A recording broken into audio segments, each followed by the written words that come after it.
د دې نه بعد اوس الله رب العزت د دوو کسانو مثال بیانوي چې د دواړو سره باغونه اول دا مسله یاده کوي چې دا حقیقي قصه ده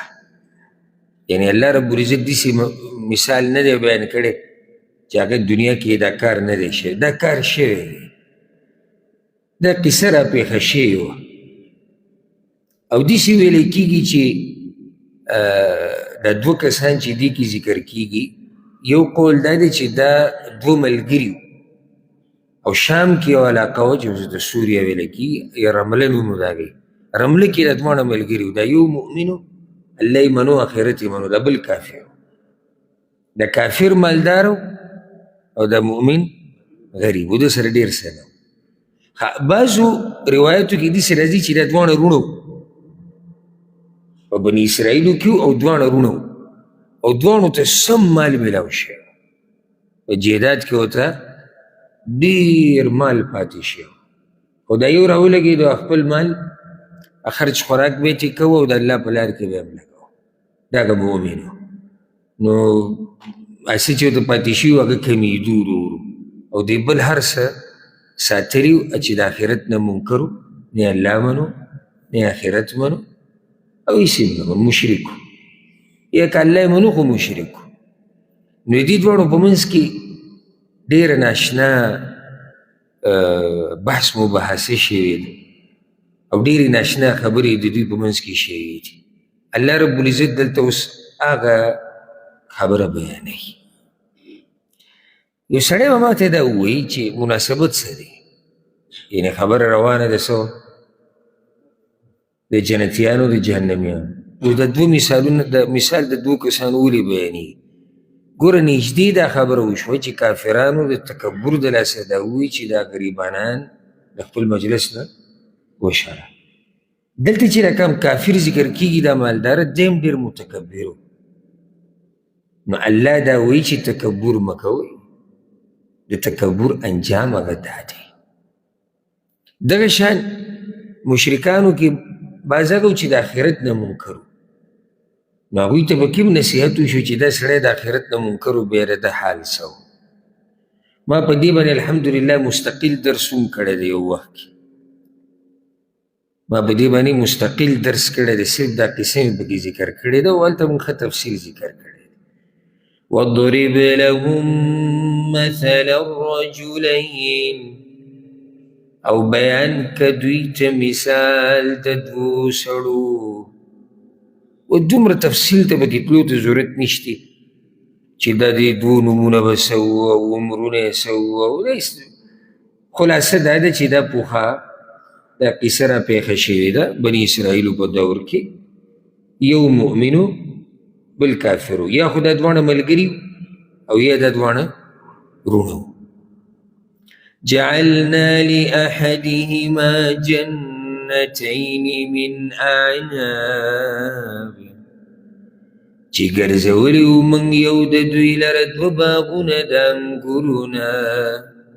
دغه کافر دی هغه متکبر د دوه باغونه دي د انګورو وحففناهما بنخل او راتاو کړي وي موږ د هغې دواړو نه کجورې ګیر چاپېره د باغونو نه څه راتاو شوي د کجورو ونې څومره ښایسته باغونه دي دننه پکې انګور دی او ګیر چاپېره کجورو ونې دي وجعلنا بينهما زرعا او ګرځولی وو موږ په منځ د دواړو کې فصل واښه پکې وو فصلونه پکې وو داسې ښایسته باغونه ول الله ورکړي دلته یې وګوره دا مسله یاده کوي په کار دا و چې ما یو آیت دوه بعد بیان کړی و خو زه مخکې رالم هغې ته حدیث کې راځي الله دنیا هغه چاله ورکوي چې خوښي او هغه چاله یې ورکوي چې خوښې نه وي او آخرت الله صرف هغه چاله ورکوي چې خوښي که چېرته د دنیا ډېرېده د دې نښه وی چې الله خوښ دی دلې ډېره ورکړې ده په دې خبره ځان پوه وکړه كلتا الجنتين آتت أكلها دوانو باغون ورکولی میوی خپلی ولم تظلم منه شيئا او نیک مولی داغی نسشی بخپل مخوی میوی او خلیر ولم تظلم کمول دیسی بنکی دا چیار دا میوی دا شکولو وقت او میوی نشتی یا خرابی شوی دی یا اگه سمره چی دی گواری آگه امرنی اینا خبر وفجرنا خلالهما نهرا او روانه کړي وه موږ په منځ د دواړو کې ولا نو څومره ښایسته باغونه دي ګڼ باغونه دي ښه خپله میوه ورکوي ګیر چاپېره چې د کجورو ونې دي منځ کې انګور دی او د دواړو په منځ کې وله روانه د اوبو څه کمی پکې نشته وکان له ثمر او وی هغه لره میوې قسمه قسم میوې د سره وي او د په دې باغ کې فقال لصاحبه نو وی د ملګري خپل ته کوم ملګري ته مؤمن ته یا هغه د دوست دی او یا یې ورور دی دې نه دا مسله م راووته چې لازم نه دی چې د یو پلار بچي به وي نو هغه به یو شی وي نشي کېدلی داسې کله ده یو شي داسې چې ټول په یو ترتیب وي ټول بد عمله ټول دینداره ټول خو اخلاق والا ټول بد اخلاقه نور اکثر دی چې فرق وي اوس هغه فرق بیا کله ډېري او کله لږې خو فرق وي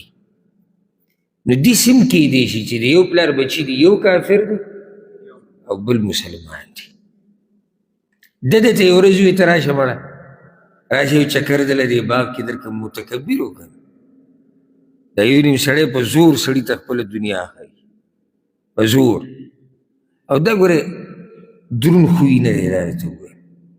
لکه ته به د یو نیم سړي سره کښېنې په مجلس کې او ګپ شپ په لګې نو دی به اوس خو یو خبره ضرورت دی ورته سړی وکړي لکه تا نه څوک تپوس وکړي چې ستا کاروبار څه دی تفصیل بیانوي زما دا کاروبار نه دی به د خپل ځان نه تا ته خپل کاروبار بیانوي جیداد بیانوي خپل صفتونه خبره بل څه شروع دی لاړ بل ځي ته دا دروند خوی نه دی تا نه چا تپوس نه دی کړی چې تا سره څه دي که زه راغی بیا به بیان کړي او څه چې دي د الله دي ما ته به څه بیانو خلکو ته د درنو خلکو خوی دا دی چې دوی دا خبرې بې ضرورته بې وجې نه کوي وجه راغی سړی خپله خبره وکړي نور دا داسې د تکبر نښه هم ده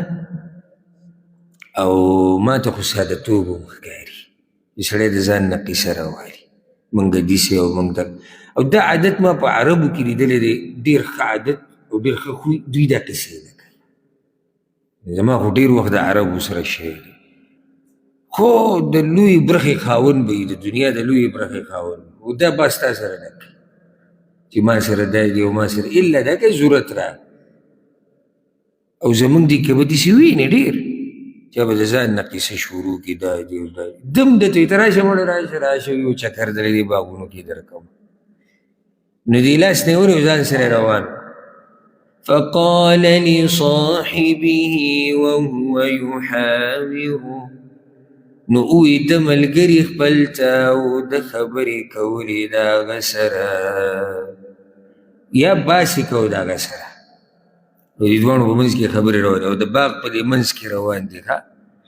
انا اکثر منک مالا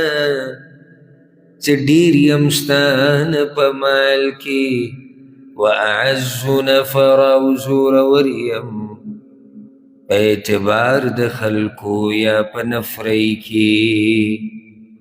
نفرانه مراد خادمان دي چوکیداران دي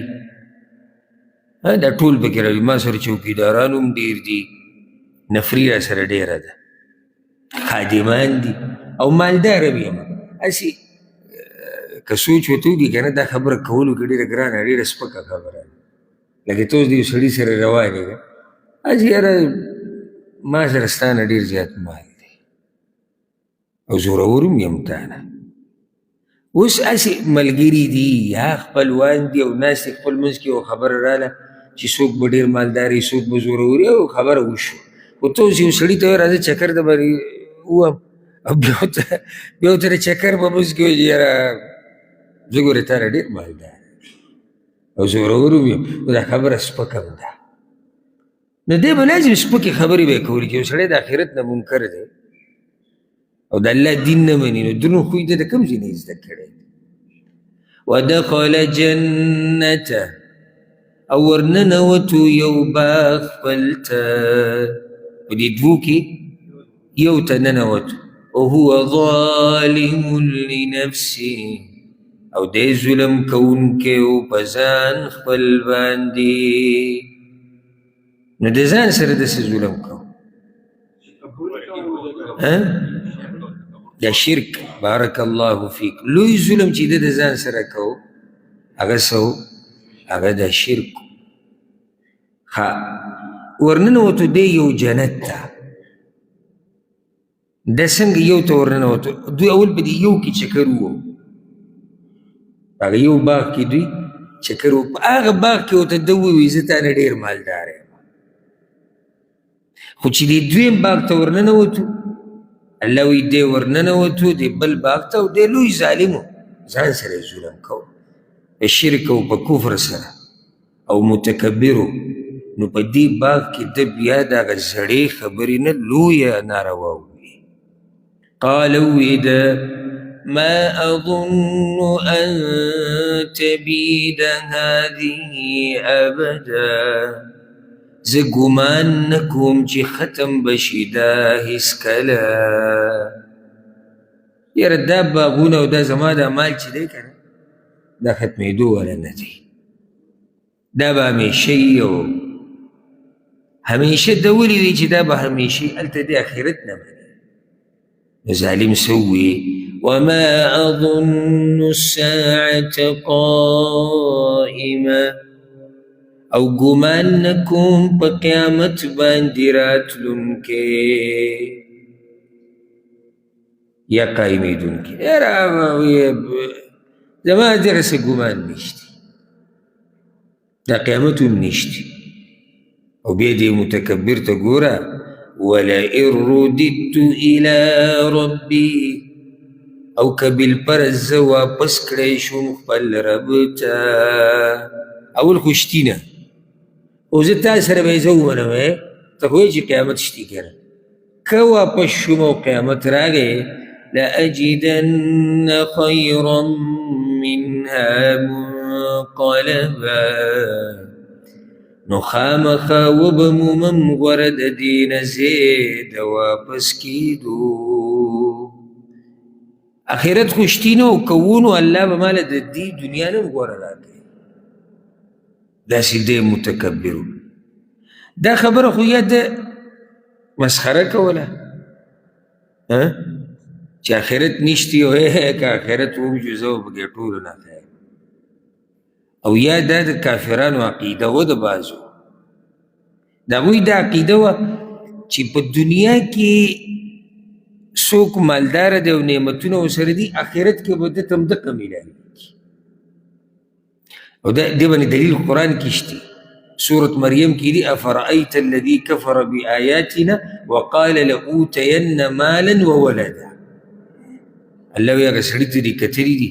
چې زما ایتونه نه مني زما دین نه مني او وایي چې په آخرت کې او ما ته مال هم میلاویږي او بچي به راته میلاویږي. سورة فصلت کې دي وایي کافر وایي ولئن رجعت إلى ربي إن لي عنده للحسنى که زه واپس هم شوم الله ته نو هلته زما دپاره چې څه دي هغه د دین هم غوره دي. قال له صاحبه وی دته ملګري د ده وهو یحاوره او هغه جواب ورکو دته دا اوس د مؤمن خبرې دي ته به درنوالی محسوس کړي په دې خبرو کې. مؤمن هوښیاري، د مؤمن خبرې درنې، د مؤمن خوی درونی. اکفرت بالذي خلقك من تراب، آیت انکار کو دا الله نه چې پیدا کړی ته د خاورې نه. ثم من نطفه، بیا د نطفې نه. ثم سواك رجلا، بیا یې برابر کړی ته سړی. داسې الله نه دې انکار وکړو. ناشنا خبره، کفرت بالذي خلقك من تراب،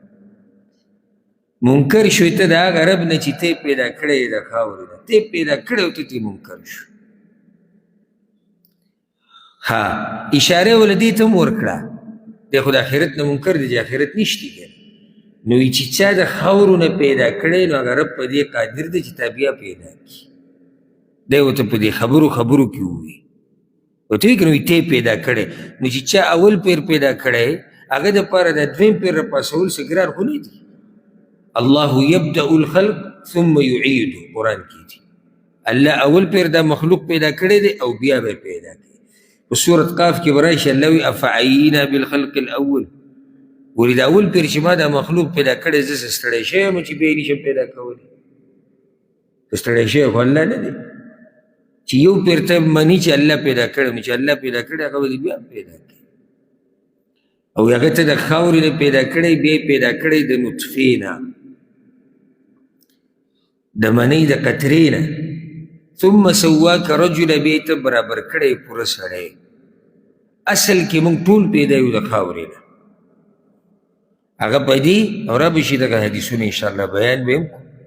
چې آدم علیه السلام چې زموږ نیکه دی هغه الله د خاورې نه پیدا کړی.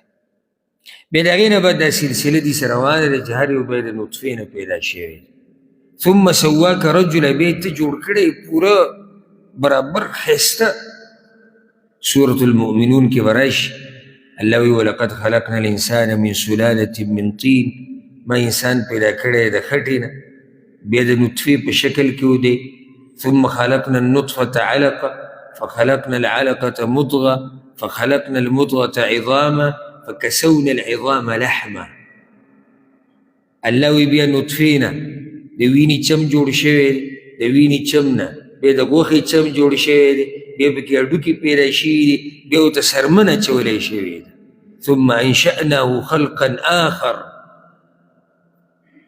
او بیا د دن یو ښایسته یو مخلوق ته جوړ شو چې دا ما ورته وي په داسې ښایسته اندازه کې الله پیدا کړو. نو الله بیا وایي فتبارک الله احسن الخالقین، برکتونو والا د هغه رب چې هغه ښایسته پیدایش کوي. نو دې ځای کې د مؤمن د کافر ته ناشنا خبره وکړه،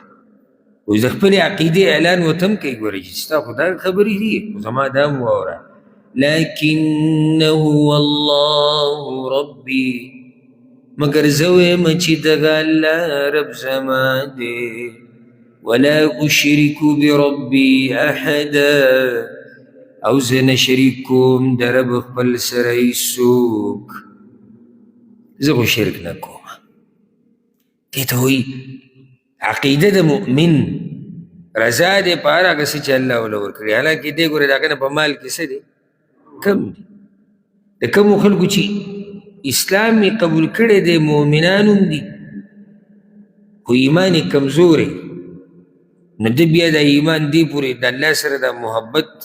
کمېده زیاتېده د تړلي په دې دنیا په دې نعمتونو پورې. که الله وله ډېر څه ورکړو چې الله یې ډېر خوښ دی، که لږ څه وله ورکړو او ډېر یې ورنه کړو بیا به د عبادتونه نه کوي، بیا به مروري د الله نه. دا خو څه ایمان نه شو، دا خو څه ایمان نه شو چې زه به هله د الله بندګي کوم چې زه کروڑپتی او مالدار یم او جایداد مې ډېر او صحت مې روغ، او که چېرته غریبي راله او سخت حالات را بیا به تختمه نه. نو دې ځای کې د دې عقیدې ته وګوره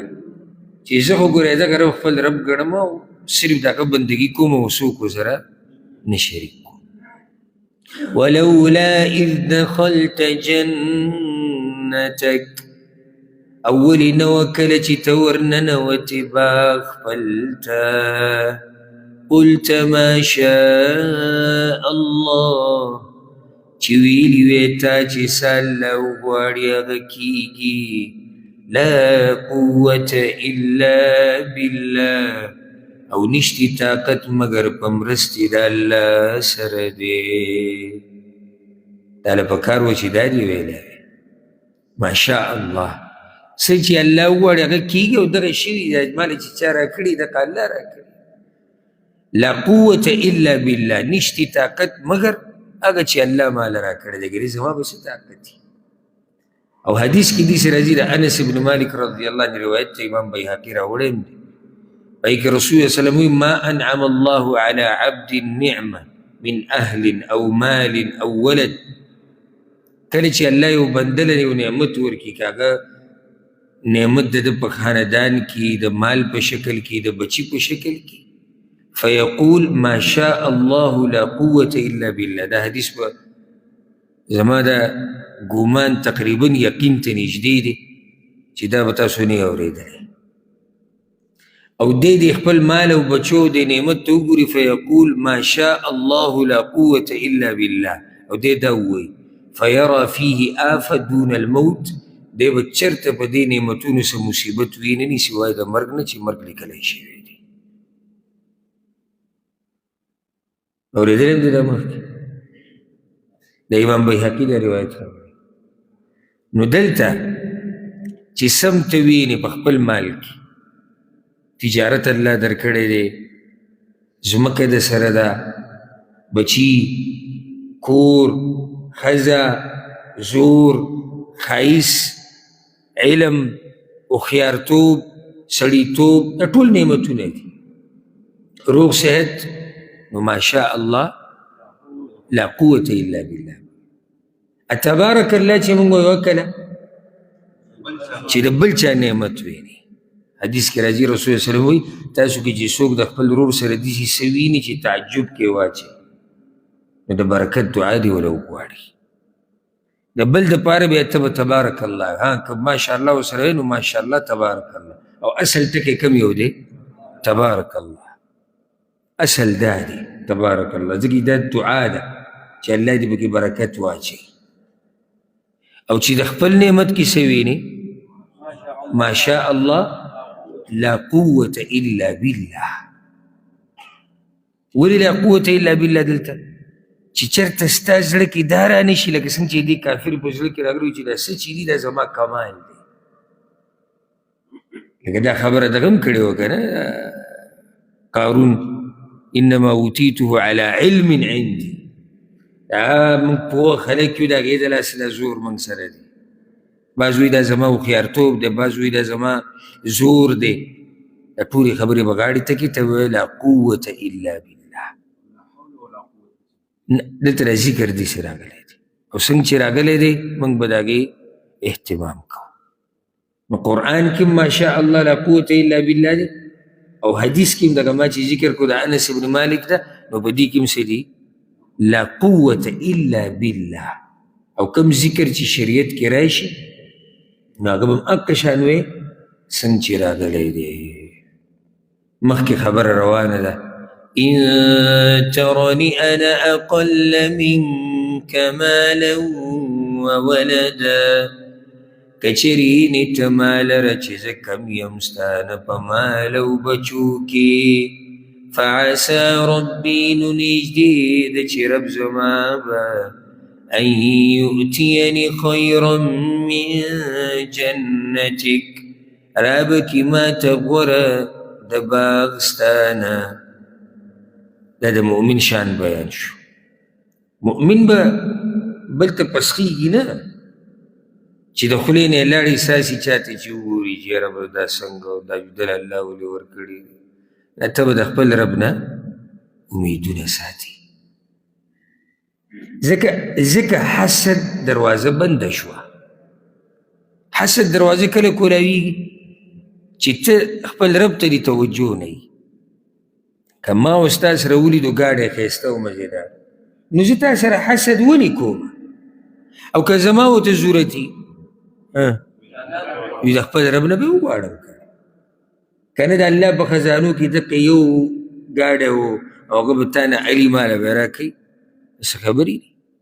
ځکه د حاسد انسان او حسد کوونکي چې دی د ده اصل کې اعتراض دی د الله په تقسیم باندې ښکلی ژوند تېروه او موړ ژوند تېروه او په غریبۍ کې د باچاهۍ ژوند تېروه داسې ژوند تېروه که نه چې تا باندې خلک ګمان کوي او ته د یو مجلس نه وځې او بیا خلک ته پوښتنه کوي چې ده کاروبار څه دی او د دې سره څه دي او څه نه دي داسې موړ خو که غریب ومي تاله الله ډېر څه درکړي دي ته باچا یې روغ صحت ته دې وګوره د اسلام ته وګوره د عقیدې ته وګوره د بچو ته وګوره د سړیتوب ته دې وګوره دا ناسته پاسته چې ته په طریقه کې دي دا ټول نعمتونه دي که یوازې نعمت خو دا نه چې ریال او روپۍ او ځمکه او جیداد مؤمن موړ خوی کوي او امید ساتي د چا نه خپل رب نه لکه ده چې ووي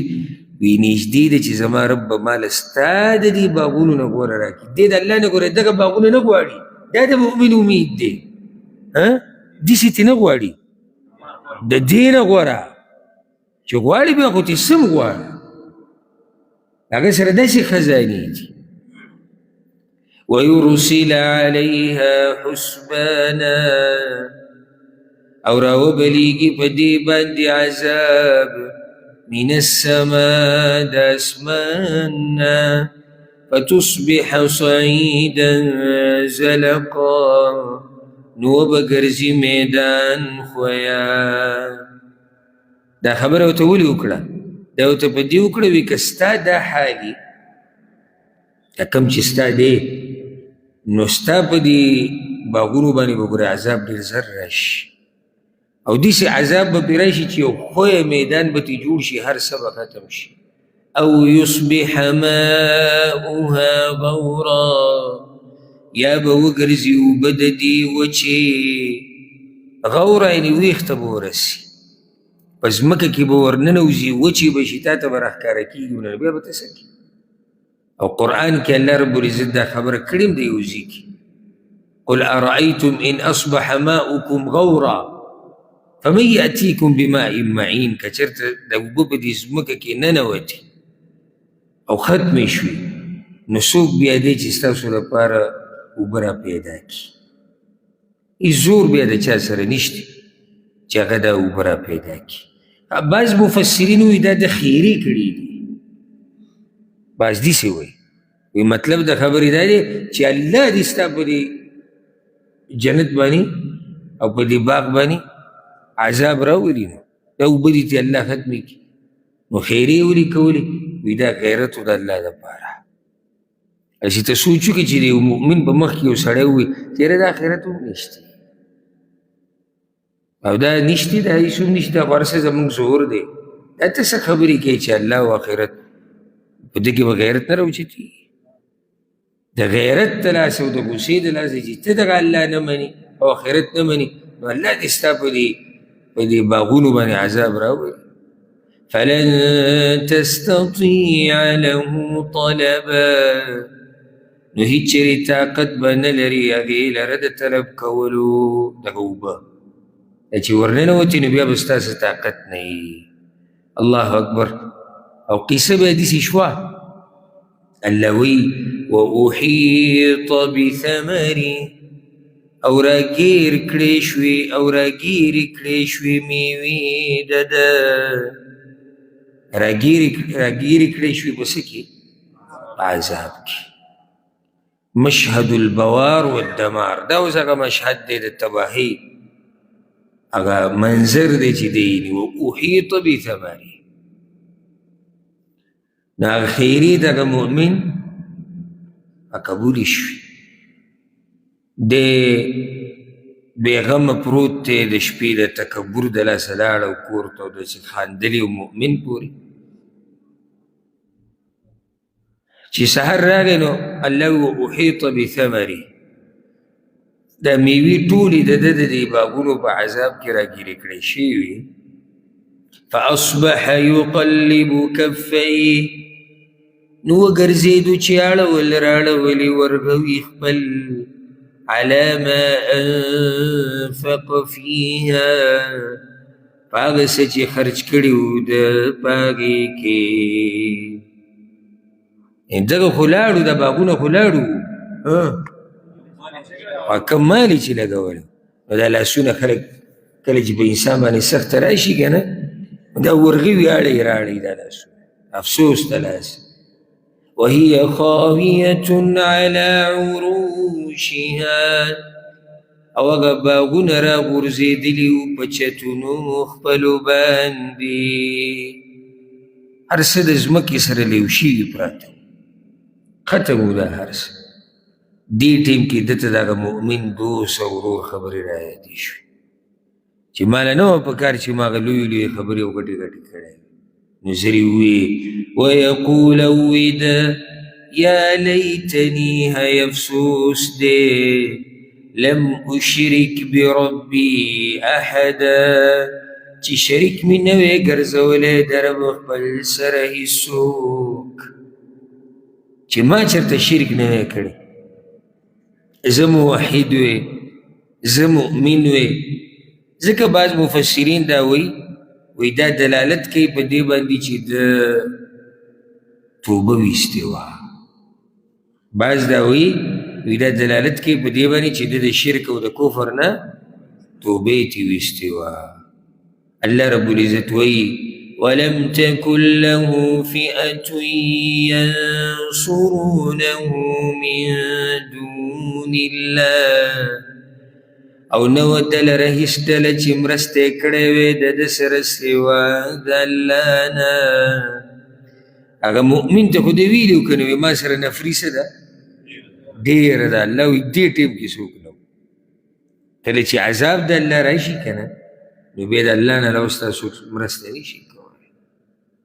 وما كان منتصرا او نو دې بدله اخیستونکی او دا زوریم نو چې دا غرب نه بدل اخیستی وی کوم رب چې بې د عذاب راوستی د الله نه به څوک بدل ووایي هنالك الولاية لله الحق په دغه وخت کې واک اختیار د الله دپاره دی چې حق ذات دی دغه ټیم کې ټول اختیار هغه د الله رب العزت سره یو معنی دام د هنالک الولایة لله الحق په دغه ټیم کې صرف ملګرتیا د الله سره چې دغه په کار راځي الولایه معنی په ملګرتیا هم کیدی شي او مرسته دغه ټیم کې صرف یو سړی بچ کیدی شي چې د الله ملګرتیا ورسره وي او د الله مرسته ورسره وي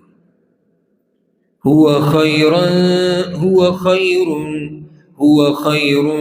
ثوابا وخير عقبا هغه غوره دی په لحاظ د بدلي او غوره دی په لحاظ د انجام اوس چا چې د الله سره ملګرتیا کړې ده او الله ورسره ملګرتیا کړې ده نو د دې سړي بدله هم بیا ډېره ښایسته دته میلاو شوې ده او انجام هم د ده ښایسته راوتلی ده او چې د الله سره ملګرتیا نه وه او د الله سره د ملګرتیا نه وه او د الله نه لرې وي نو انجام به دې بیا ښایسته نه هغه به بدي د ده چې د انجام بد راوتی دی دا ولي د الله نه لرېوالی او د ده سره ملګرتیا د رب العزت نه وه ځکه چې د منو نه یا که منو برخداران یې ورسره جوړ کړي اخرت نه دی منکر چا چې اخرت منلی ده والله یې منلی ده او ملګرتیا ورسره کړې ده الله رب العزت وایي هو خیر ثوابا و خیر عقبا بدله هم دته به ښایسته میلاویږي او انجام هم د ده ښایسته انجام دی الله دې موږ ته مناسب کړي